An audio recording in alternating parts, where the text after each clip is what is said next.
Once we made it to La Paz, near the southern tip of Baja, we were delayed by a hurricane which shut down the ferry to Mazatlan until the storm had passed.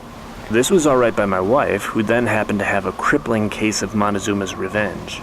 But when I told her what an opportunity it would be to shoot some footage of an actual hurricane, she reluctantly agreed to come along. 2007 marks the first year that 2 Category 5 hurricanes have come ashore in the same year. Right now, the second of those hurricanes is currently battering Central America and the Yucatan Peninsula.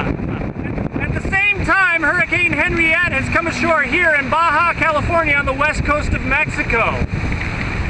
Seeing these kinds of conditions helps me realize just what a narrow band of conditions are suitable for human habitation.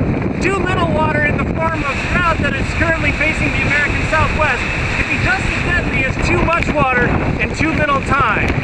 The threat of global climate change is that these kinds of extreme climate will become more frequent and more widespread.